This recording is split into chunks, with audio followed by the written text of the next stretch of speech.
एक सवाल जो बहुत ज़्यादा पूछा जाता है कि क्या दिल के मरीज़ रोज़ा रख सकते हैं?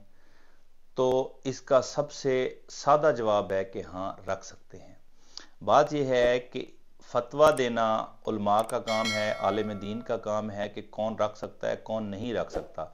लेकिन मेडिकली और तिब्बी लिहाज से अगर चंद चीज़ें मैं आपको बता देता हूँ, आप उसके बाद खुद भी फैसला कर सकते हैं कि आप अगर दिल के मरीज़ हैं और ये वाली चीज़ें हैं, इस तरह से तो आप रोज़ा रख सकते हैं, और ये चीज़ें इस तरह से नहीं है तो आप रोज़ा नहीं रख सकते।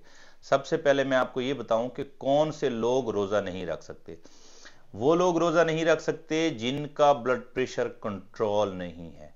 वो लोग रोज़ा नहीं रख सकते जिनकी उम्र 60 साल से ज़्यादा है और वो ब्लड प्रेशर की बहुत सारी दवाइयों पे हैं और वो अनकंट्रोल ब्लड प्रेशर का शिकार हैं या कोलेस्ट्रॉल बहुत ज़्यादा बढ़ा हुआ है।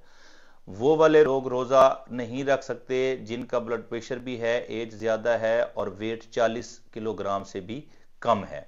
वो वाले लोग भी रोज़ा नहीं रख सकते जिनका अभी रिसेंटली बाईपास सर्जरी हुई है, स्टंट डले हैं, या वो किसी ख़ास किस्म की एहतियात पे हैं और वो दिल के मरीज़ हैं और अपने प्रोसीजर के बाद दवाइयाँ खा रहे हैं। वो वाले लोग रोज़ा नहीं रख सकते जो ब्लड प्रेशर के साथ शुगर के मरीज़ हैं और इंसुलिन पे हैं और इंसुलिन के इंजेक्शन लगाते हैं। तो उन लोगों को भी रोज़ा रखते हुए अपने आप को पहले सोचना चाहिए और अपने डॉक्टर से मशवरा करना चाहिए। अब कौन से लोग हैं जो दिल के मरीज हैं और उसके बावजूद भी रोज़ा रख सकते हैं? तो वो ये कैटेगरी में आते हैं, अगर पिछले 3 महीने में आपकी कोई मेजर सर्जरी या प्रोसीजर नहीं हुआ, या कम से कम पिछले 6 से 8 हफ्ते में आपका कोई major procedure like bypass, stent या कोई ऐसा प्रोसीजर या पेस मेकर नहीं डला हुआ या इस तरह का कोई प्रोसीजर नहीं हुआ, और आपका ब्लड प्रेशर कंट्रोल है, आपकी शुगर कंट्रोल है, तो आप रोज़ा रख सकते हैं। अच्छा, जब आप रोज़ा रखेंगे तो उसमें 2-3 चीज़ों की एहतियात ज़रूरी होती है, क्योंकि जो ब्लड प्रेशर के मरीज़ होते हैं डेफिनेटली वो ब्लड प्रेशर की दवाइयाँ भी खा रहे होते हैं और उनमें कुछ पेशाब आवर दवाइयाँ भी हैं। सबसे पहले आपने रोज़ा रखने से पहले अपने डॉक्टर से कंसल्ट करना है, अपनी डोज मेंटेन कर लेनी है, क्योंकि उसकी फिर हम डोज में थोड़ी सी फ्लक्चुएशन देते हैं। लाइक अब जो दवाई वो एक दफ़ा रोज़ाना खा रहा है वो दिन में दोपहर में खाता है तो हम उसको रात में ले जाते हैं। कुछ दवाइयाँ ऐसी होती हैं जो सुबह शाम खा रहे होते हैं या दोपहर को और रात को खा रहे होते हैं, तो उसको भी हम सुबह शाम सहरी और अफ्तारी में कर सकते हैं।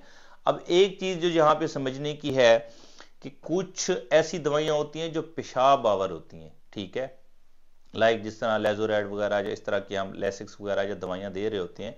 कुछ मरीजों को पेशाब आवर दवाइयाँ दी जाती हैं जिनका ब्लड प्रेशर ऊपर है, ताकि उनको उस तरह से पेशाब आवर दवाइयाँ देंगे तो उनका ब्लड प्रेशर नीचे आएगा और मेंटेन रहेगा। तो पेशाब आवर दवाइयाँ अगर आप खा रहे हैं तो एक तो आप अपने डॉक्टर से कंसल्ट करें, और दूसरी बात यह है कि आपने सहरी में कोई पेशाब आवर दवाई नहीं खानी।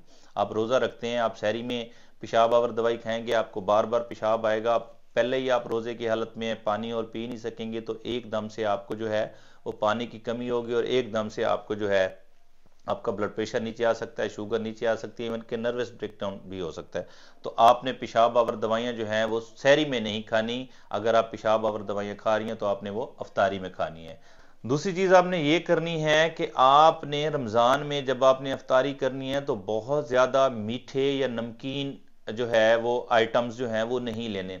मीठे से मुराद है कि आपने एकदम से मीठा पानी और बहुत ज़्यादा मीठा पानी इस्तेमाल नहीं करना, क्योंकि वो डेफिनेटली मैं इस पे पूरा व्लॉग कर चुका हूँ कि मीठा जो है वो आपको किस तरह ब्लड प्रेशर का मरीज़ बना देता है और दिल का मरीज़ बनाता है।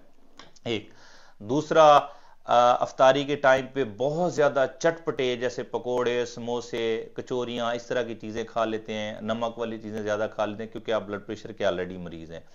तीसरा ब्लड प्रेशर के मरीज़ के लिए है, उसने एकदम से पेट भर के नहीं खा लेना। थोड़ा थोड़ा खाना है, वक्फे वक्फे से खाना है, बेशक बार बार खा लें लेकिन एकदम से प्रेशर नहीं बनाना, बहुत ज़्यादा पेट भर के नहीं खा लेना। फिर एक चीज़ का ध्यान रखना है कि आप अफ्तारी के बाद एकदम से बहुत ज़्यादा पानी नहीं पी सकते। अगर आप ब्लड प्रेशर के मरीज़ हैं तो आप पानी पिएं, लेकिन थोड़ा थोड़ा करके पिएं। एकदम से जब आप बहुत ज़्यादा पानी पी लेंगे तो वो जाके प्रेशर बनाएगा। तो आप पानी पिएं लेकिन थोड़ा थोड़ा करके वक्फे वक्फे के साथ आप पानी पी सकते हैं। फिर उसके बाद ये होता है क्योंकि आप भूखे प्यासे रहते हैं, आप रोज़ा रखते हैं, फास्टिंग करते हैं, तो आपका खून गाढ़ा हो सकता है। अगर आप खून पतला करने वाली दवाओं का इस्तेमाल कर रहे हैं तो अपने डॉक्टर के मशवरे से उनकी डोज एडजस्ट करें और उनकी डोज को फिर उस तरह सुबह शाम या रात में ले जाएं। और सबसे आखिरी चीज़, अगर आप कोलेस्ट्रॉल की दवाइयाँ खा रहे हैं तो एक तो आपका रोज़ा रखने से भी कोलेस्ट्रॉल नीचे आएगा, बुरा कोलेस्ट्रॉल जो है वो कम होगा, अच्छा कोलेस्ट्रॉल बढ़ेगा। और उसके साथ साथ आप अगर कोलेस्ट्रॉल की दवाइयाँ खा रहे हैं तो वो आपने रात में खानी है, उसकी डोज वैसे भी रात में होती है। तो ये चंद एहतियातें हैं, इन एहतियातों के साथ और अपना ब्लड प्रेशर कंट्रोल रखने के साथ अगर आप चाहें अपने डॉक्टर के मशवरे के साथ आप दिल के मरीज होते हुए भी रोज़ा रख सकते हैं। बल्कि मैं आपको ये बता दूं कि रोज़ा रखने से ब्लड प्रेशर भी बेहतर होता है, दिल के अमराज भी बेहतर होते हैं और हार्ट अटैक का खतरा, दिल के अटैक का खतरा जो है वो भी कम होता है, कोलेस्ट्रॉल भी कम होता है, इवन के मोटापा भी कम होता है, आपका दिल और जिगर दोनों से बेहतर होते हैं। तो आप रोज़ा रख सकते हैं, लेकिन अपने डॉक्टर के मशवरे के साथ। Thank you very much.